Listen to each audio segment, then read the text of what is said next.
Hey everyone, I'm Jack, and welcome. Yeah. We're going to be talking about English pronunciation today. It's a big one.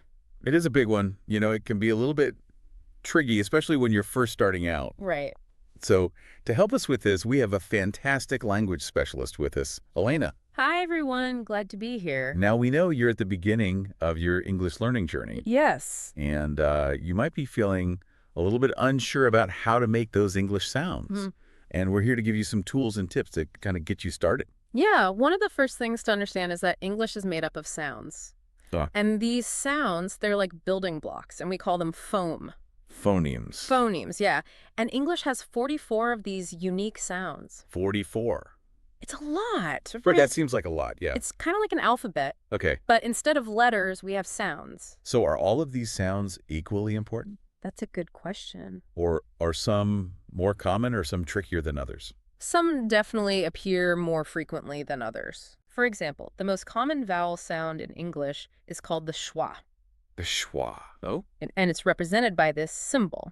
Okay. You hear it in lots of unstressed syllables. Oh, It's like the A in about, or the second E's in student. So it's not about how a letter looks, but more about the sounds it makes in a word. Right. Like the letter A can sound totally different in different words. Yeah, exactly. And another thing to keep in mind is that some English sounds might not exist in your native language. Oh, interesting. Yeah, for instance, lots of English learners find the sounds like think or this a bit challenging. Yeah, I can imagine how the sounds could be tricky. Yeah. I remember when I was trying to learn Spanish, rolling my R's was a whole other thing. Right. It's like you had to train your mouth in a whole new way. You do, yeah. And that's why it's so important to be aware of these differences. Yeah. Practice making those new sounds. Practice, practice, practice. Exactly. All right, so we've talked about individual sounds. But what about when we start putting those sounds together into words? So that's where something called word stress comes in. Word stress, okay. It means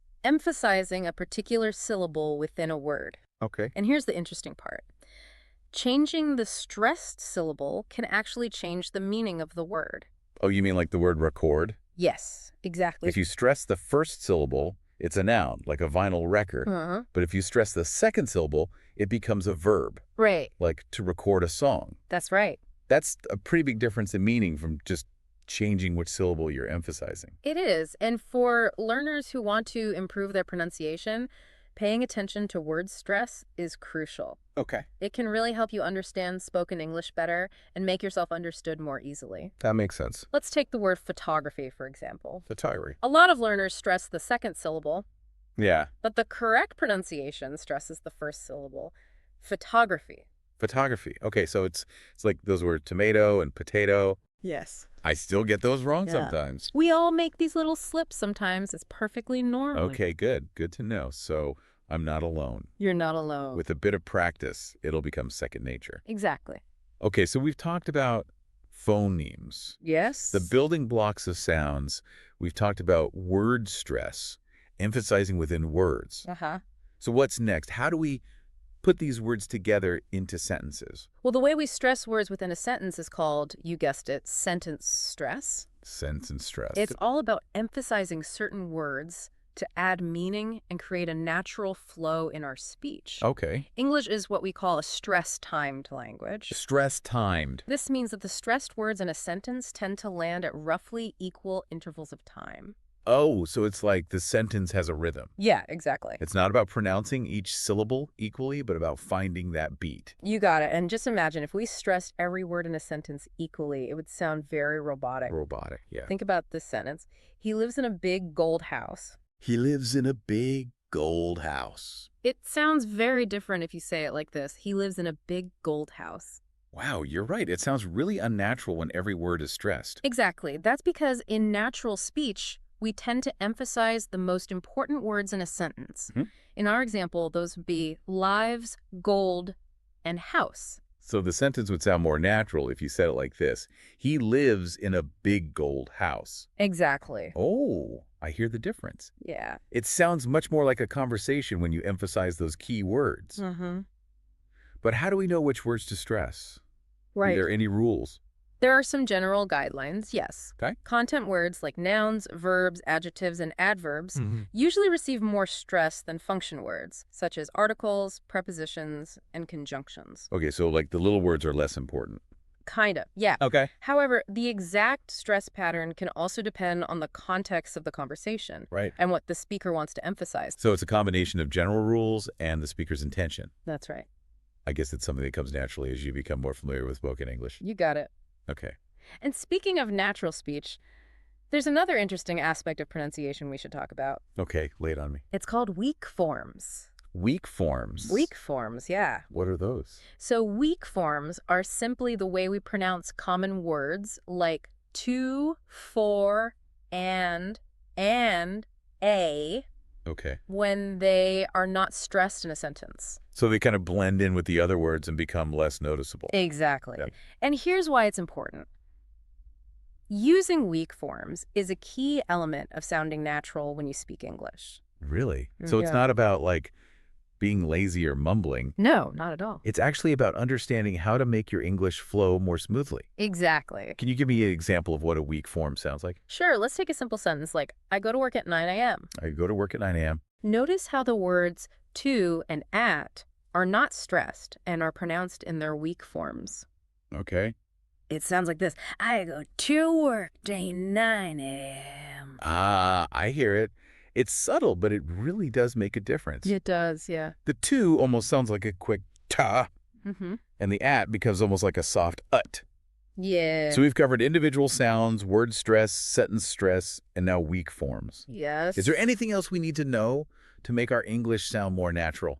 There's one more important piece of the puzzle. Hit me with it. It's called connected speech. Connected speech. Connected speech, yes. What's that all about? It refers to the way sounds at the end of one word blend into the beginning of the next word. Okay. Because we don't really pronounce words in isolation when we're speaking naturally, do we? Right, so it's all about how words flow together in a sentence. Exactly. Like they're holding hands. I like that analogy, yeah.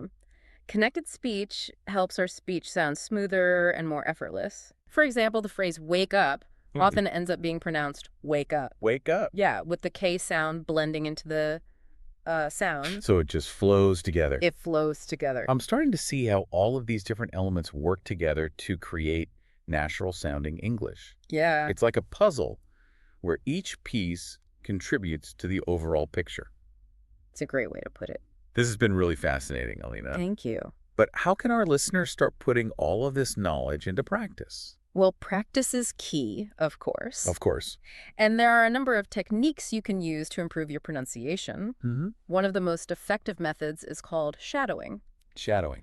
It involves listening to a native English speaker Okay. and trying to repeat what they say as closely as possible, imitating their pronunciation, rhythm, and intonation. So like choosing a pronunciation role model and trying to sound like them. Exactly. Okay. You can shadow along with audio recordings, videos, or even live conversations. So you can really immerse yourself in the sounds of English. You can. And it's also helpful to record yourself speaking Oh, yeah. and then listen back. Mm-hmm. I know that can be kind of scary. It can be, yeah. To hear your own voice. It can be a little cringy sometimes. But I guess it's the best way to identify areas where you need to improve. It is. Okay, so we talked about mimicking native speakers, but are there any specific tools or resources that can help learners understand the sounds of English better? Yes, there's a tool called the International Phonetic Alphabet, or IPA for short. IPA, I've heard of that. You have. Yeah, but it seems pretty complicated. It can look a bit intimidating at first, It does. but it's actually a really useful tool. Okay. The IPA is a system of symbols that represents all the sounds found in human languages. All the sounds. All the sounds, including English. Wow, so it's like a universal language for sounds. Exactly. That's pretty cool. And it can be really helpful for learners because it gives you a consistent way to see how words are pronounced. Oh? No matter how they are spelled. I see. You can find IPA transcriptions of words in most dictionaries. Okay. And there are tons of online resources that teach you how to use the IPA. So it's like having a pronunciation decoder ring. I love that, yeah. The IPA can help unlock the secrets of English pronunciation. It can. We've covered a lot of ground today, Elena. We have. From phonemes and word stress to connected speech and the IPA. Lots of good stuff. It's amazing how much goes into sounding natural in English. It is. but don't feel overwhelmed. Right.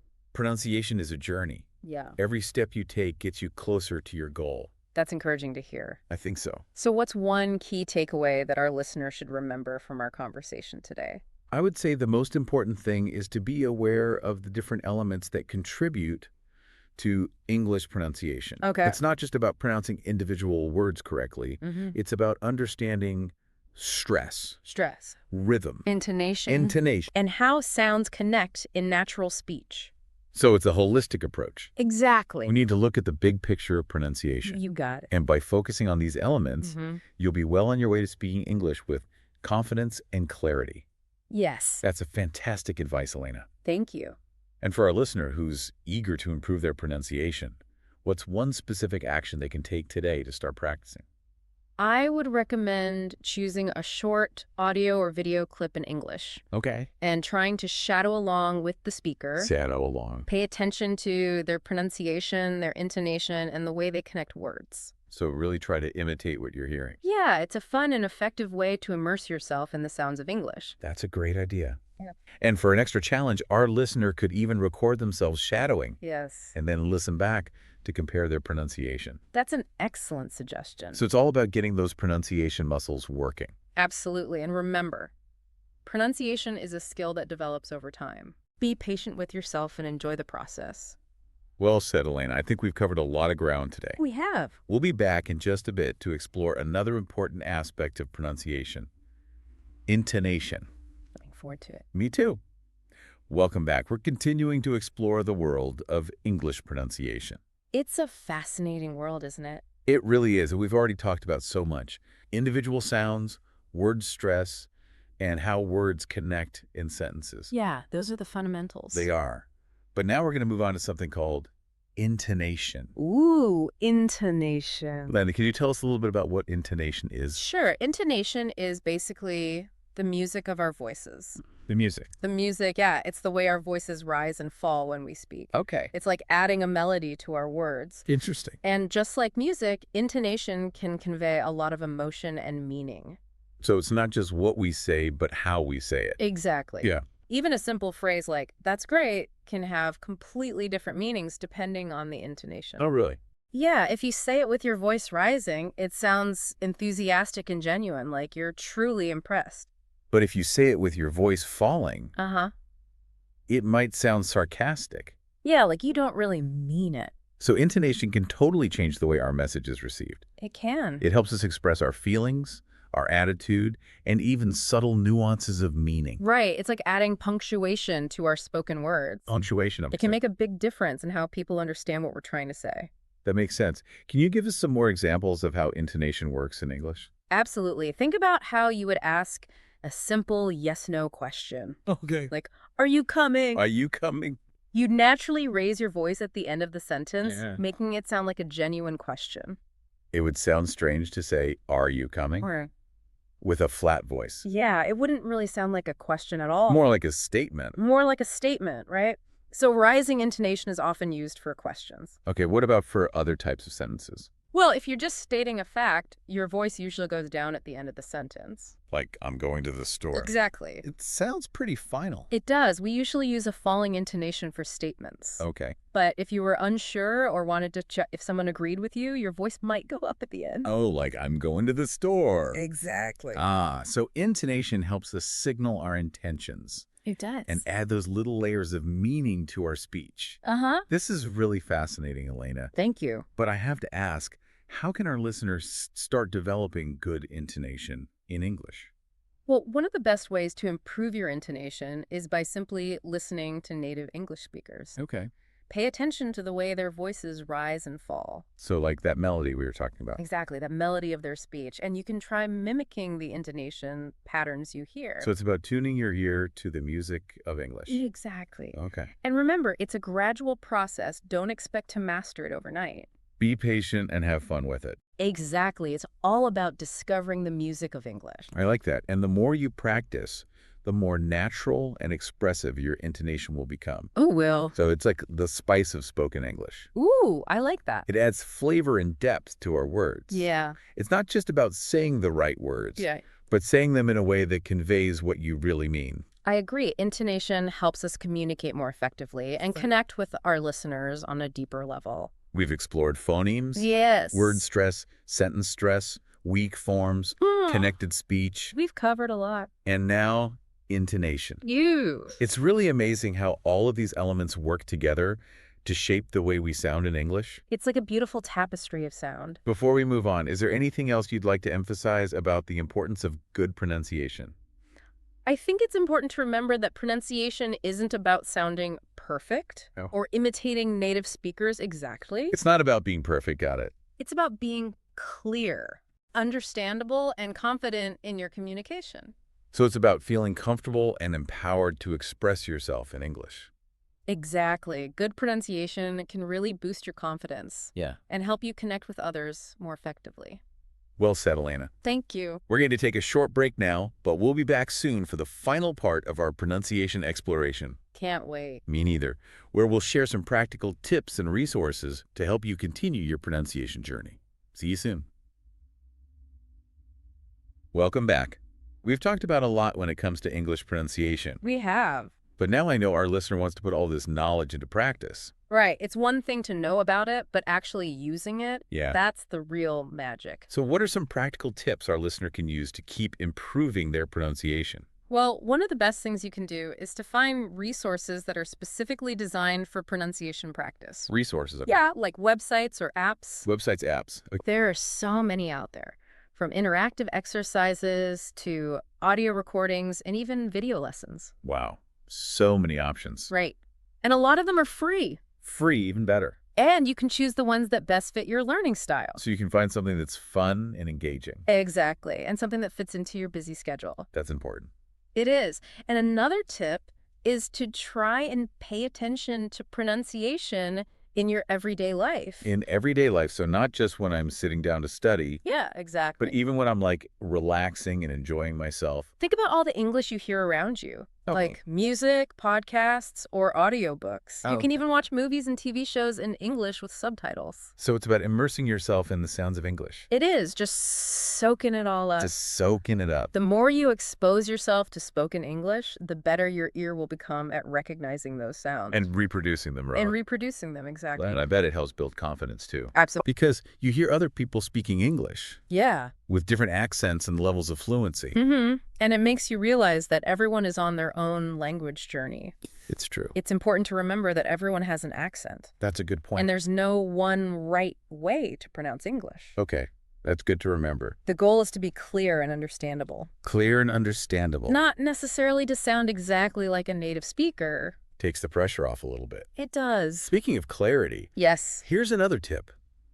Practice speaking slowly Oh, yes. Good one. and enunciating your words clearly. Enunciating. Yeah. That's a good one. It might feel a little unnatural at first, It might. but it really helps you focus on those individual sounds It does. and train your mouth to make them correctly. It's like slowing down the music to hear each note more clearly. Oh, I like that analogy. And as you get more comfortable, Mm-hmm.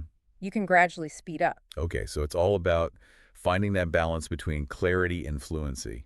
Alina, these tips are fantastic, Thank you. but I know some learners might be a little shy or embarrassed Right. to practice their pronunciation. Yeah. Do you have any advice for overcoming those fears? It's totally normal to feel that way. Okay, good. Learning a language is a vulnerable experience. It is. And putting yourself out there can be scary. Yeah, But everyone makes mistakes. everyone. Everyone. It's part of the learning process. Okay, so I'm not alone. You're not alone. Yeah. The key is to be kind to yourself Okay. and focus on progress, not perfection. Progress, not perfection. Exactly. So it's about embracing that journey and celebrating those small victories. Absolutely. All right. And remember, the more you practice, the more confident you'll become. That's encouraging. Don't be afraid to try new things, experiment with different sounds, Okay. and have fun with it. Have fun with it. That's the most important part. Well said, Elena. Thank you. It's been a pleasure exploring the world of English pronunciation with you. The pleasure was all mine. Thank you for sharing your expertise with our listener You're welcome. and for giving them all this practical advice. Of course. And to our listener out there, Yes, to our listener. keep exploring, keep practicing, and most importantly, What's the most important part? keep having fun with English. Yes. Until next time, happy learning.